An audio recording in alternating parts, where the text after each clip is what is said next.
bicara tentang akidah atau tauhid. Jadi nggak mungkin kita mengajarkan Al-Quran itu tanpa memperkenalkan tentang akidah atau tauhid, ya. Mengajarkan tentang Allah, Nabi, Rasul dan seterusnya. Oke. Kandungan yang kedua tentang Al-Quran itu adalah akhlak. Ya. Kandungan kedua tentang Al-Quran itu adalah akhlak, budi pekerti. Orang yang tahu akhlak disebut orang yang beradab. Yang tidak tahu akhlak disebut orang yang tidak beradab, liar gitu ya, primitif gitu. Kalau sekarang katanya kan Piala Dunia justru itu yang digembar-gemborkan. Jadi Qatar itu sukses dalam rangka mengkampanyekan bahwa Islam itu punya adab yang punya akhlak yang tinggi. Dan itu salah satu modal dakwah yang sangat besar. Di mana-mana Bapak Ibu kalau ketemu orang, ya, Bapak Ibu di mana-mana ketemu orang yang tidak dikenal, apakah Bapak Ibu akan nanya agamanya apa? Enggak kan? Sukunya apa? Enggak kan? Tinggalnya di mana? Enggak. Tapi impresi atau kesan Bapak Ibu pertama kali ketemu orang yang tidak dikenal adalah bagaimana sikap orang lain. Kalau dia baik, kita juga senang.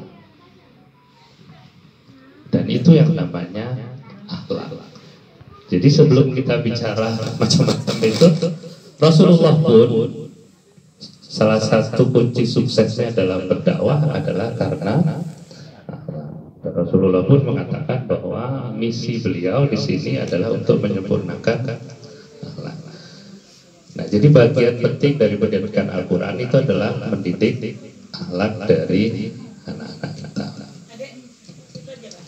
Nah, yang ketiga, jadi sebagian besar dari Al-Quran itu mungkin 85% gitu ya, kan isinya kisah-kisah. Nah, kisah-kisah itu sebenarnya cara yang paling baik untuk mengajarkan akhlak. Jadi kalau kita dengan anak-anak itu kalau mau mengajarkan sesuatu, kita mengajarkan dengan cerita. Dan cerita itu sesuatu yang mudah diingat, sampai tua pun nggak akan lupa. Nah, yang ketiga, ini sebenarnya porsinya di dalam Al-Quran itu sangat kecil ya. Sebenarnya porsinya di dalam Al-Quran itu sangat kecil. Mungkin hanya sekitar 200 ayat dari 6.000 lebih ayat yang ada di dalam Al-Quran. Yaitu ajaran yang terkait tentang syariah. Jadi kalau kita bicara Al-Quran, kita belajar tentang akidah, akhlak, dan syariah. Bagian syariah ini sebenarnya dari segi jumlah ayatnya porsinya kecil.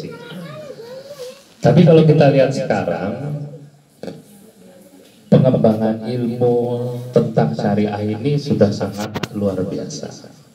Kita punya setidaknya untuk Sunni itu 4 mazhab, dan masing-masing mazhab itu juga akan punya banyak sekali buku-buku kitab-kitab, dan itu yang kemudian diajarkan di sekolah-sekolah Islam ataupun pondok-pondok pesantren, dan itu sangat luas ya. Jadi kadang-kadang yang membuat berbeda itu sebenarnya bukan di pokoknya, tapi di ranting-rantingnya. Nah, tapi ada satu bagian lagi yang sepertinya ini kita lupa atau mungkin ketinggalan gitu ya. Padahal ini jumlah ayatnya jauh lebih banyak. Itu ada yang mengatakan sampai dengan 800 ayat. Jadi 4 kali lebih banyak daripada ayat tentang syariah. Dan ini yang kita boleh dibilang ketinggalan untuk mendalami atau mentadaburi, yaitu tentang ilmu pengetahuan dan teknologi. Berapa banyak di Al-Quran disebut tentang bintang, tentang gunung, penciptaan hewan, tentang tanaman. Sekarang berapa banyak dari kita yang mendalami tentang itu? Dan ini mungkin menurut saya PR yang kita perlu garap sekarang. Jadi dakwah tentang akidah itu alhamdulillah di Indonesia sudah sangat meluas gitu ya.